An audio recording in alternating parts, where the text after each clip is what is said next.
dating Pangulong Duterte. Alam niyo po, madami ang nagsasabi sa mga kapwa po natin, mga Pilipino, na nabudol nga daw po tayo ng dating Pangulong Duterte, mga bossing. Bakit ho? Eto, pakinggan. Itinago raw nito na budol daw ang mga Pilipino ng nakaraang administrasyong Duterte. Kaya, miski po hindi natin ituloy-tuloy ito, mga kababayan, no? Diyan sa comment section pa lang, magsisilabasan na yung mga dahilan kung bakit natin nasasabi na nabudol tayo. Ano po? Subukan natin, bumasa lang tayo dyan sa comment section kung bakit sila nabudol. Malamang po yung 10 minuto, 15 minutos, hindi tayo matatapos. Lalo na nandiyan si Arlene Kayumanggi na laging sinasabi, single daw siya. Hindi na ako magtataka bakit mananatiling third world country ang Pinas. Yung mindset ng mga bobotante ang humihila pababa. Huwag ka magulat. Si Kuya Will pasok sa number 5, di ba? Kahit na walang plataforma de gobyerno. O balita. Dahil itinago raw nito ang isang grand criminal enterprise sa likod ng kampanya kontra illegal na droga. Ayan. Madami hong nagsasabi, mga boss chief sir, na kaya daw po ginawa ng dating Pangulong Duterte yung laban kontra droga para daw po mas maluwag silang maka-operate nung kanilang sariling produkto. Ano po yung kanilang sariling produkto? Pinagbabawal na gamot daw po, mga kababayan. Kumbaga, ang sinasabi nung mga iba dyan, in-eliminate, no? Tinanggal yung mga kalaban para malaya na sila ang makapagbenta. Na malaya na yung kanilang mga produkto, rekta-rekta. Ano? What? Okay, fine. Ganun ho, sabi. I'm sorry, Mark. These trades 13 to 15,000 on Chrono 24. My price is already insane deal. For the Rolex, 13,000, 15,000, grabe. 10,000 lang. 10,000 lang tawad ko eh. Okay, tuloy. Tingin ng mga mambabatas matapos ang 13 pagdinig ng Quadcom ng Kamara. Yan ang agenda report ni Sandro Ochona. Yun din po ang maganda, mga boss chief sir, no? Doon sa Quadcom, doon sa mga Congress, nakikita po natin lahat at lumalabas po lahat, mga bossing, sa pamamagitan po nung hindi nila maipaliwanag. Sa pamamagitan po nung mga iba't ibang hearing na kapag sila ay tinanong, sila mismo umaamin. Sila mismo talaga namang nagsasabi, ang dating Pangulong Duterte, miski po doon sa Senado, inamin niya. Diba? Na suspect, hindi sila okay. Na kumbaga, suko lang, na pasok lang sa oblong. Talagang kailangan manlalaban pa. Di ba? JC Mo, subsidy government during Duterte anomaly, no? Sa PhilHealth. Lalo niliwanag na kung saan ang tumbok ng isinasagawang investigasyon ng Quadcom ng Kamara. Sa huling pagdinig ngayong taon, inamin ng isa sa mga lider ng Quadcom na hindi naging madali ang kanilang trabaho, lalo't ang itinuturo ng kanilang investigasyon ay ang dating Pangulong Rodrigo Duterte. Kaya naman po binuo yung Quadcom na yan, mga kababayan, kasi kumbaga 4 sila, di ba? Lahat yung 4 na yon, mga bossing, iisa lang po ang iimbestigahan nila, no? Lahat po ang patawag si dating Pangulong Duterte, sila Bongo, sila Bato de la Rosa. Kaya lang po, mga bossing, ako naniniwala ako dito sa grupo nila Bongo, ni Bato, ni dating Pangulong Duterte. Naniniwala ako lahat yan, miski si dating Pangulong Duterte, ayaw umattend dyan sa Quad Committee na yan. Bakit to? Kasi talagang kita naman po no? Yung pangangayaw nila. Kita naman po at halata naman po talaga yung mga pag-iwas nila. Mark, bakit si dating Pangulong Duterte umattend kasama sila Panelo? Napasubo na lang po yun, mga bossing. Napasubo na lang ho, mga kababayan, dahil nagyabang si Panelo nung nakita ni Panelo na cancel yung hearing dahil nga sumulat yung kanilang abogado na, ano sabi nung abogado nila? hindi po kami a-attend dyan kasi nga bias, kasi nga may kinikilingan yung Quad Committee. So ano expect mo doon? Kahit saan pang mga pagdinig, hindi na sila a-attend do. So ngayon, nakita nila, aba, kinancel na. Magyabang tayo ngayon. Sabihin natin, a-attend tayo. Ganun ang ginawa nila. Ganun ang palabas. Pinatulan ho sila ng Quadcom, mga bossing. No? Iniresume po. No choice na sila. No choice na ho sila, mga kababayan. Kung hindi umattend o dumalo, nagyabang na eh. Di ho ba?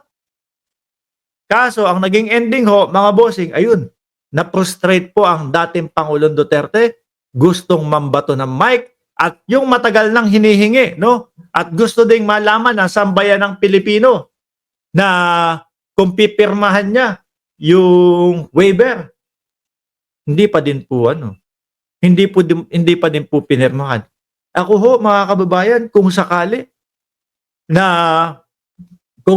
ho, mga boss chief amo sir, na sinasabi sa akin, may tinatago ka dyan sa bank account na yan.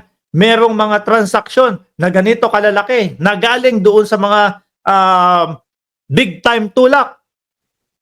Ako po, kung wala akong tinatago, o sige, pirmahan ko yung waiver na yan. Buksan nyo yan. Pagka wala kayong nakita, edi pahiya sila. Ganun nung kadali. Ganun ko simple ho, mga kababayan. Sinasabi nila Panelo, ginawa na namin yan. Pero ang ginawa ho nila, mga kababayan, ipinakita lang yung mismo kung magkano yung nakalaman doon. Pero hindi pinakita yung mga transaksyon na nakapaloob doon. Yung tipo bang, kahapon 1 billion inilipat yung pera dito sa account na to. Tapos another hour inilipat yung 1 billion doon sa ibang account naman. Hindi pinakita yon. Kung magkano lang yung laman. Ako kaya kong gawin yun eh. Mag-iwan lang ako ng $1,000 doon sa account ko. Tapos ipakita ko, ito lang laman oh. Bakit nyo sinasabing madami akong pera na galing sa ipinagbabawal na gamot? Kasi nga po, hindi ipinakita yung mga transaksyon, mga bossing. Pwede nilang ilipat yon, no? Araw, bago po nila ipakita kung magkano yung account balance. Ay, nako, itong mga Duterte at si Panelo talaga. Ladies and gentlemen, the Quad Committee has started to uncover a grand criminal enterprise, and it would seem that at the center of it is the former president. Napakasakit po nito dahil tayo pong lahat ay nabudol. Binigyang diin din niya ang Hindi po natin sila masisisi, mga bossing. Miski po, isaksak natin yung usaping West Philippine Sea, ganun din po eh. Nabudol din po tayo. Akala natin tatahi-tahimik lang. Akala natin payapa ang West Philippine Sea na nananatili ang ating karapatan. Yung pala paunti na ng paunti yung tsansa natin. Mabuti na lang po kahit papaano naaagapan nitong bagong administrasyon, mga kababayan. Mabuti na lang po kahit papaano yung sumunod na pangulo para ipaglaban yung West Philippine Sea. At diyan po humahanga, mga boss, chief amo sir, yung mga kapatid kaibigan natin na mga kakamping. naging testimonya ni Dismissed Police Colonel Eduardo Asierto kung saan iniugnay niya hindi lang ang dating Pangulo kundi ang iba pang malalapit sa kanya sa umano'y network ng illegal na droga. Kaya sila Bungo, sila Bato. For instance, categorically named former President Duterte, Bongo, and Bato de la Rosa as integral personalities in Ang dalawa na yan, takot pa din pong umattend, no? Nagtatago, mga kababayan, doon sa kanilang dahilan na ayaw namin na kami ang sumira doon sa history na may mga senador na pupunta sa Congress. protecting the illegal drugs network in the Philippines. Worse, they serve as key figures in ensuring that large volumes of illegal drugs slip Sagutin nila yan. Di ba ho, mga bossing chief amo sir? Sabi ni May Domingo, 154 likes. Sabi ni Prodigal, watching from California, at si Eseng Mariano nandyan na din. right through our borders. Asan ngayon si Colonel Asierto? Nagtatago Tatago para sa kanyang buhay. dahil gusto siyang patayin ng ating former president. Rektahan na yan, ha? Mga DDS, ano masasabi nyo dun? Oh. Binalikan din ni Akop ang pagpuslit noong 2017 ng 6.4 billion pesos na halaga ng shabu na naulit noong 2018 ng 3.4 billion pesos naman na halaga ng shabu sa Manila International Container Port. Mas Grabe yung pumapasok, ano? ang overall chairman ng Quadcom, naniniwalang maraming ang nabudol. The general sentiment of the Quad. Madaming nabudol at tayo mismo, mga kababayan, umaamin tayo na ganun po yung naramdaman natin. Pero ang nakakalungkot ho, meron pa din pong mangilan-ngilan na mga DDS na nagbubulag-bulagan po. No? Kasi ang iba dyan, iniisip nila, naku, mapapahiya kasi ako pag bumaliktad ako. Mapapahiya ako pag tinanggalan ko ng suporta itong mga to. Kasi ang tagal-tagal ko nang nagpo-post sa Facebook, no? Na Duterte ako, tapos biglang tatanggalin ko yung suporta. Ay, wag na lang, okay na. No? Pangatawanan ko na lang to. Hindi po nakakahiya yun. Kasi ang tawag po doon, paggising, no? Pagmulat ng inyong mga mata doon sa mga katotohanang nangyari. Kasi nga, maaaring itong si Michael Yang, isang pinakamalaking budol, no? Na nagpanggap na isang lehitimong negosyante, pero yung pala ay sa likod ng kanyang negosyo, nagamit niya ang ating mga opisyales nang sa ganun makapagpasok siya ng maraming tuneladang droga sa ating. Ayan, Michael Yang. Sino po si Michael Yang? Si Michael Yang po, mga kababayan, ang ginawang isa po sa presidential advisor ni dating Pangulong Duterte. Biruin mo ba naman? Oh, sino ang gagalaw doon? No? Pag nalaman mo, sino si Michael Yang? Kaninong shipment itong mga ganito? Kay Michael Yang. Sino yun? Presidential advisor yan ng Pangulo, ni dating Pangulong Duterte. Oh, di mo na, lalagpasin mo na lang yun. Yeah, baka mayari tayo. Di ba? In the guise of being a legit investor daw. So yan, para sa aking palagay, talagang budol. Ang Makabayan Bloc sang-ayon din sa nakikita ng ilang kongresistang bahagi ng mayorya. Talaga namang budol. Ako ay agree. Dahil sinabi ng past administration na Madaming nagsasabi doon sa mga DDS na budol daw po sila ng Pangulong Marcos. Mas madami naman po ang nagsasabi, mga bossing, na mas nabudol tayo, no? Nung mga Duterte. Dahil po, mga kababayan, mas litaw na litaw po yung mga ebidensya sa kanila. within 6 months, ma-eradicate na o mawawalaan na yung problema sa war on drugs. Isa yon, di ba? Ako, ayoko din dito kay Franz Castro, ayoko din dito sa Makabayan Vlog. Black, tawag ko nga dyan mga tawag doon, kabag. Yan po ang tawag ko dyan sa kanila, mga kababayan. Pero hindi po tayo pwedeng magbulag-bulagan na porket ayaw ko sa kanila, yung mga ibang pinaglalaban nila, hindi ko susuportahan. Lalo na sobrang kitang-kita na po natin, mga bossing.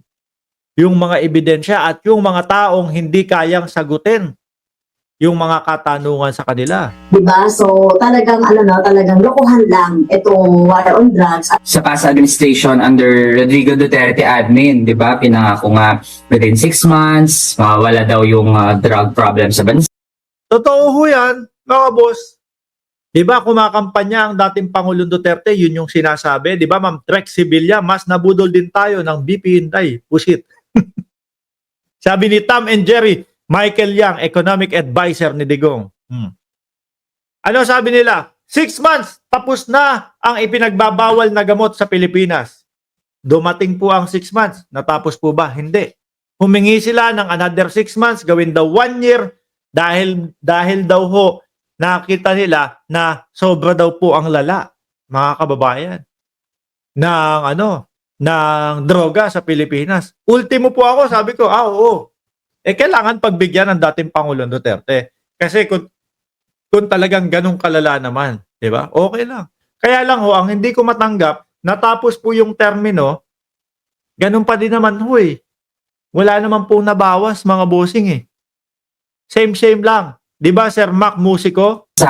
Pero yung nangyari pala, sila mismo yung mga nagpo-protect doon sa mga drug lord. O, yun yung sinasabi natin, na sinasabi po ng ibang mga congressman na, ayun, ineliminate daw po yung mga kalaban para yung kanyang produkto walang kalaban.